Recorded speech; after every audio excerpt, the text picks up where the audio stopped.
बिल्कुल। और ये लंबे समय से मुझे लगता है हर बिहारी की ये चाहत थी और हम लोग का भी ये सपना और संकल्प लोक जनशक्ति पार्टी रामविलास का और बिहार फर्स्ट बिहारी फर्स्ट के माध्यम से हम लोगों ने हर मन से अपने इस सपने को संकल्प में परिवर्तित करने का प्रण लिया था।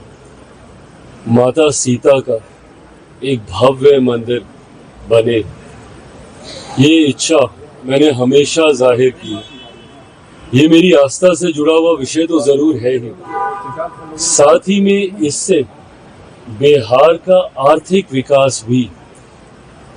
मैंने हर बार हमेशा इस बात को कहा है कि बिहार में रिलीजियस टूरिज्म की अनंत संभावनाएं हैं। तो जहां एक तरफ आप इससे आस्था को सम्मान देते हैं, तो वहीं रिलीजियस टूरिज्म के माध्यम से न सिर्फ आप प्रदेश को आर्थिक ताकत देते हैं, रेवेन्यू जनरेशन में इसको आगे लेकर जाते हैं।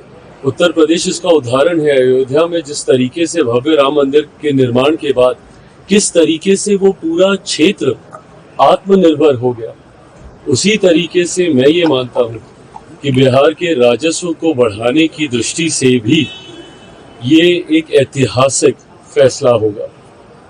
और करोड़ों की आबादी ऐसी है जो माता सीता पर विश्वास रखती है, आस्था रखती है। मैं खुद उनमें से एक हूँ। तो मेरे जैसे श्रद्धालुओं के लिए, भक्तों के लिए तो कल का दिन एक बहुत अत्यंत शुभ दिन है। ऐसे में केंद्र सरकार और बिहार सरकार के द्वारा लिया गया ये फैसला, गृह मंत्री जी स्वयं कल आ रहे हैं, कल वहाँ पे पूजा का भी कार्यक्रम है और उसके बाद मंच से गृह मंत्री जी और तमाम एनडीए के नेता भी अपनी बातों को रखने का कार्य करेंगे। पर मैं मानता हूं कि बिहार के लिए ये एक बड़ी चीज कल होने जा रही है। तेजस्वी यादव दोबारा नोटिस भेजा गया है के मामले में, उनसे 2 वोटर कार्ड रखने को, 2 वोटर कार्ड। राहुल गांधी को भी नोटिस है। दिक्कत यही होती है कि जब आप भाई कांच की हांडी कितनी बार चढ़ेगी, झूठ पे झूठ, झूठ पे झूठ, झूठ पे झूठ। विपक्ष ने कहीं ना कहीं ये राजनीति का हिस्सा बना लिया है। सीए जैसा कानून जो कि नागरिकता देने वाला कानून था, उसको नागरिकता छीनने वाला कानून बना के देश भर में आगजनी का माहौल बना दिया। पूरे लोकसभा का चुनाव ये लोग कहते रह गए कि तीसरी बार मोदी की सरकार आ जाएगी तो आरक्षण छीन लिया जाएगा, संविधान खत्म कर दिया जाएगा, लोकतंत्र की हत्या हो जाएगी। साल भर हो गया, मुझे बताइए कहाँ का संविधान खत्म हुआ, या कौन से लोकतंत्र की हत्या हो गई, या किसका आरक्षण छीन लिया गया। सीए में बताइए मुझे किस मुसलमान की नागरिकता छीनी गई। अब उसी तरीके से एसआईआर को लेकर, और भैया ये किसके कहने पे किया जा रहा है? ये आप ही के कहने पे तो किया जा रहा है। आज भी राहुल गांधी जी ने प्रेस कॉन्फ्रेंस की और कहाँ कर्नाटका का और कहाँ का वो उदाहरण दे रहे थे। तो भैया कर्नाटका में किसकी सरकार है? आप कहना क्या चाह रहे हैं, नहीं तो समझ के परे है। आप लोकसभा चुनाव को मद्देनजर बनाते हुए आप ये भूल जाते हैं कि उससे ठीक पहले हुए विधानसभा के चुनाव वहां पे कौन जीता था। और आप ही ने बार बार, अब जब आप आज दिखा रहे हैं वहां पे कि किस तरीके से फर्जी वोटर्स बने हैं, अब आपके कहने पे जब कर्नाटका में एसआईआर किया जाएगा तो फिर आप उस प्रक्रिया पे भी आप शिकायत करेंगे। तो आप चाहते क्या हैं? आप बार बार आप मांग कर रहे हैं कि इसमें सुधार किया जाए, वोटर लिस्ट में डुप्लीकेसी ऑफ द वोट्स हैं, फर्जी वोटर्स हैं, जो मर गए हैं उनके नाम उसमें अभी तक है, विदेशी नागरिकों के नाम अभी तक उसमें है।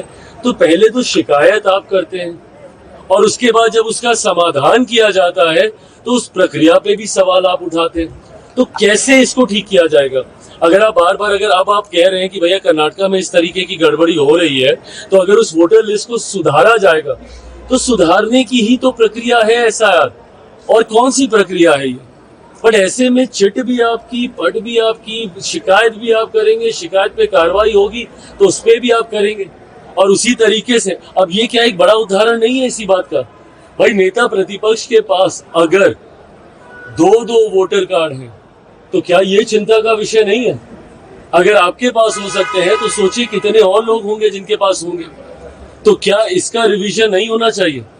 इसी सोच के साथ ये इंटेंसिव रिवीजन किया जा रहा है। अब उसके बाद जब आप ये सारी बातें करेंगे कि भैया यहाँ पे धांधली हो रही है, ये हुआ वो हुआ, अभी तक इन लोगों ने एक आपत्ति दर्ज नहीं कराई है।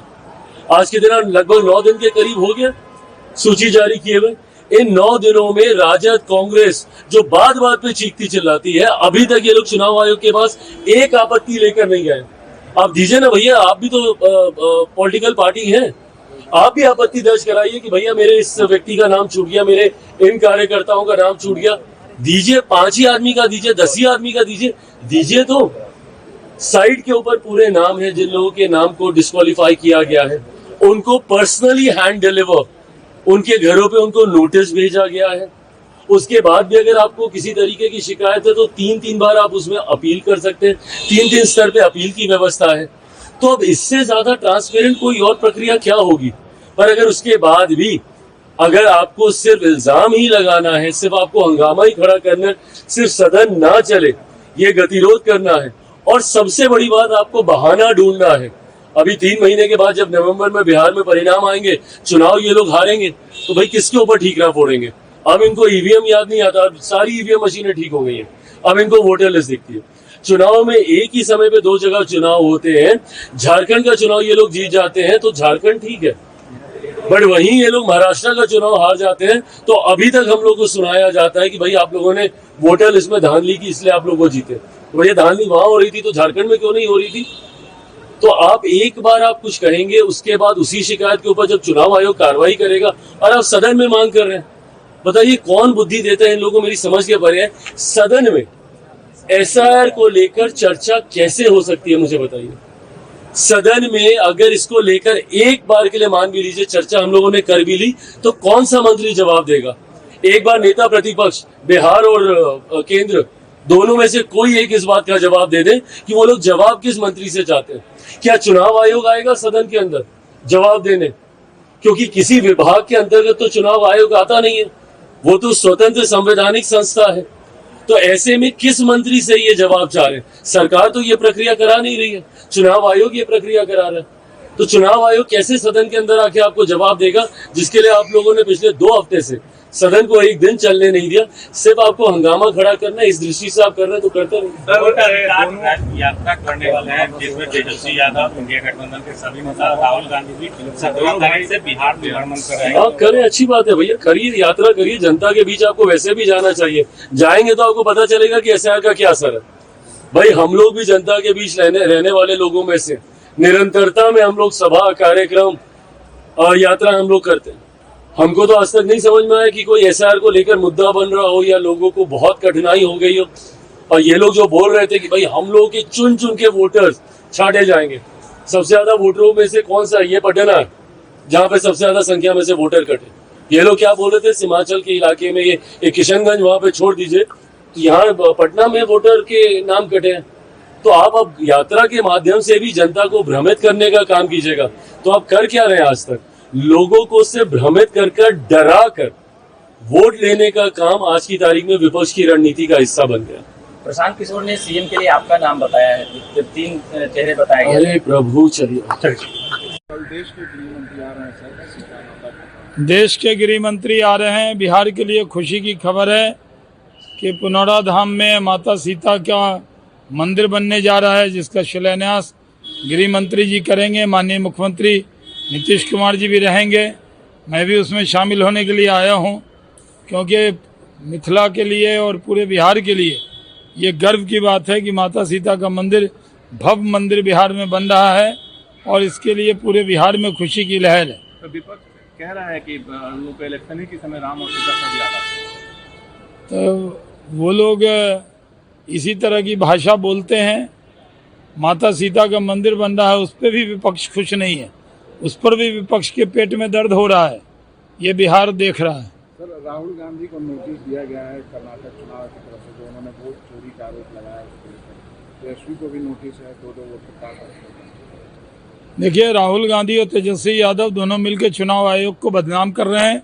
राहुल गांधी झूठ का प्रोपेगेंडा फैला रहे हैं, पूरे देश में प्रोपेगेंडा फैलाने में माहिर हो गए हैं। राहुल गांधी, चुनाव आयोग एक संवैधानिक संस्था है, जिसके ऊपर इस तरह का हमला करना दुर्भाग्यपूर्ण है। आ रहे हैं सर राहुल गांधी और तेजस्वी यादव एक साथ निकलेंगे सर 10 तारीख के बाद। राहुल गांधी और तेजस्वी यादव एक साथ निकले तो क्या होगा।